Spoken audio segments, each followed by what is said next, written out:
안녕하세요. 시스루 배운 조명의 차병선입니다.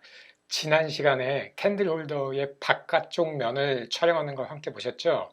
반사재질 제품을 어떻게 다뤄야 하는지를 살펴봤어요. 이번엔 캔들 홀더의 안쪽 면과 책상 위에 그려지는 빛의 패턴을 촬영해 보도록 할 건데요. 지난 촬영에선 이 플래시 순광광을 이용해서 찍었잖아요.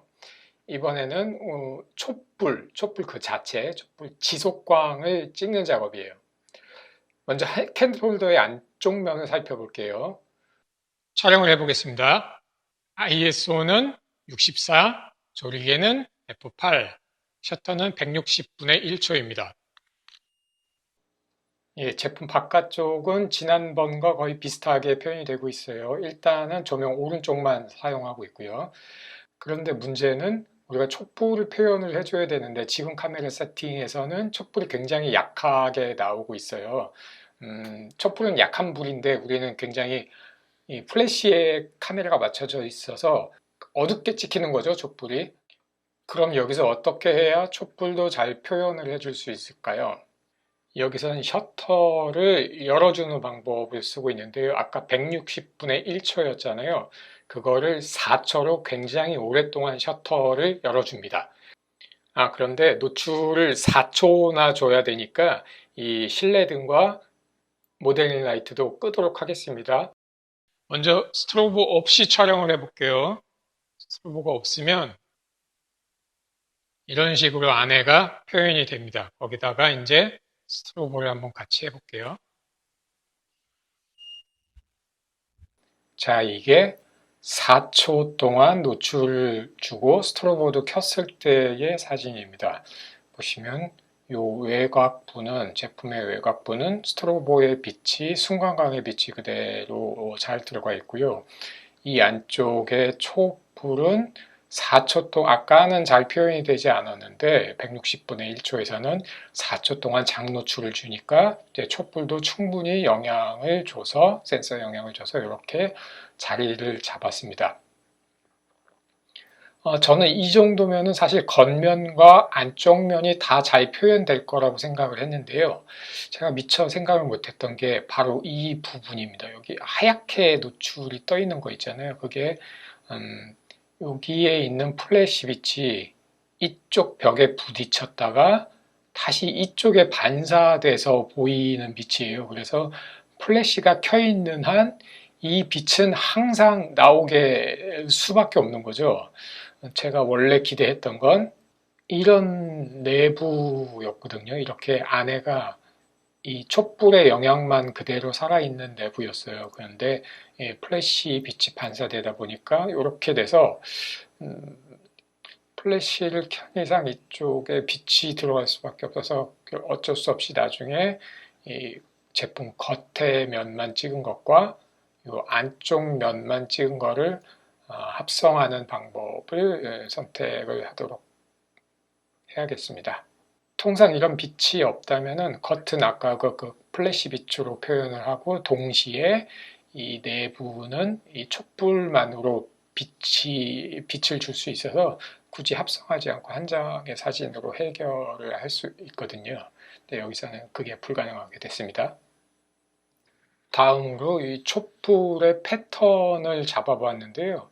이거는 4초 가지고도 어림도 없더라고요. 거의 30초에 가까운 노출을 줘야 해서 동영상은 안타깝게도 촬영하지 못했습니다. 동영상 아시다시피 저 실내등을 끈 상태에서 진행을 해야 돼서 계속 시커먼 화면만 나와서 이거는 사진 결과만 놓고 말씀을 드리도록 할게요.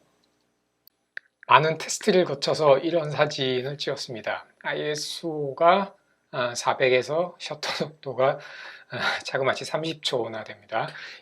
스튜디오에 조그만 실내등이 켜 있어도 이게 다 영향을 줘버리더라고요. 그래서 아주 새카만 빛이 없는 환경에서라야 촬영이 가능했고요. 자, 여기서 문제가 여러 개 보입니다. 일단 촛불이 너무 세다 보니까 장노출이 되다 보니까 촛불로 인해서 플레어가 생겼죠. 고스트도 생기고 뿌얘지면서 전체적인 제품 주변의 선명도가 떨어졌어요. 패턴도 지금은 책상 위에만 그려졌는데 이 옆쪽 벽에도 그려줘야 될 것 같고요. 그다음으로 사실은 이 초가 조금 보였으면 싶은데 지금은 초가 너무 낮아서 그런가 안 보이죠.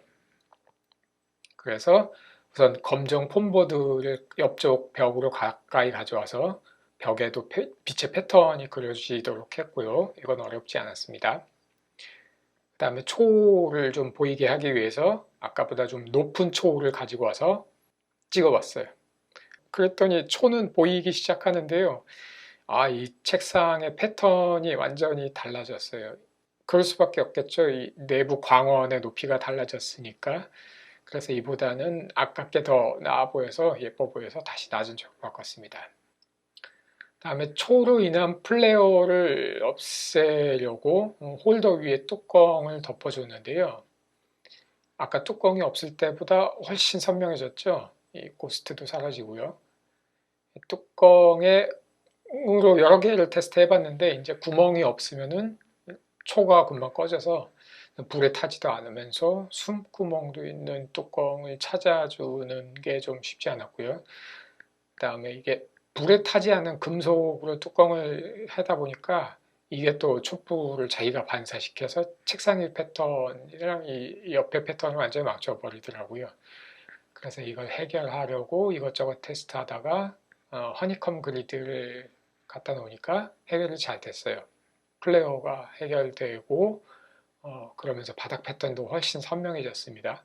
근데 아까 뚜껑보다는 이게 크기가 커서 어쩔 수 없이 이 책상의 일부를 가려버려서 이 부분을 나중에 다른 데서 합성하기 위해서 그리드 없는 촬영도 또 별도로 했고요.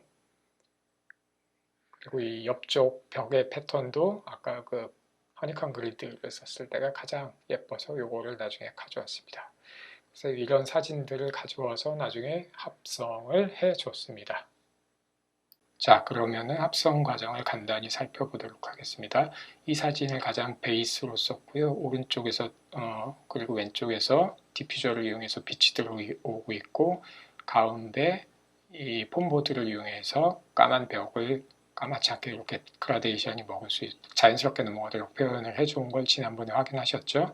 여기서 주파수 분리를 이용해서 가운데를 살짝 만져줬습니다. 여기서 우리가 아까 이 책상 패턴, 빛의 패턴을 찍은 거 있죠? 그걸 가져와서 합성을 해줬습니다. 그 다음에 이 구멍으로 빛이 나오는 것도 잡아줬고요. 사실은 이게 한 장의 사진으로 다 찍을 수 있으면 그게 가장 베스트 시나리오인데요. 문제는 이런 것들을 표현해 주기 위해서는 30초라는 장노출이 필요했고 장노출을 주다 보면은 이 촛불 자체가 너무 세져서 주변을 다 망가뜨렸기 때문에 어쩔 수 없이 이런 절차를 거칠 수밖에 없었습니다. 그리고 다음으로 이 안쪽 따로 아까 찍어둔 거를 이렇게 포토샵으로 얹어줬고요. 그리고 주파수 분리로 살짝 깨끗하게 조금 만져줬고요. 우리가 이 뚜껑 부분을 약간 좀 신경 못 쓴 부분이 있어요. 촬영할 때 이런 부분도 반사가 되는 부분이라 사실은 위에다가 뭐 반사판 같은 걸 대주든지 해서 좀 해결을 해줬어야 되는데 제가 생각만 하고 있다가 이거는 이때 촬영을 하지 못했습니다. 밑에 촛불 잡는데 너무 시간이 많이 걸려서 이걸 미처 놓쳤습니다.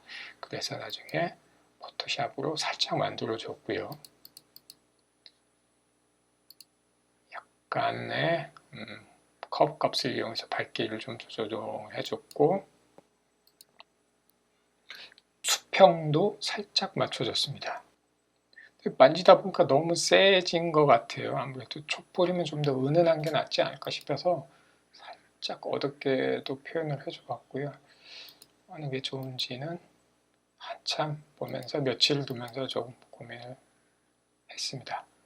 자, 여기까지가 오늘의 촬영이고요. 자연광과 이 플래시를 이용한 촬영. 여기서는 안타깝게 합성을 할 수밖에 없었지만 다음에는 합성을 하지 않고 촬영하지 않는 거를 좀 보여드리도록 할게요. 다음에 이 반사체의 를 어떻게 처리해야 되는지 그 형태, 구 형태를 잘 보여주면서 부드럽게 표현해 줄 수 있는 방법도 같이 살펴봤습니다. 지금까지 긴 시간 봐주셔서 감사합니다.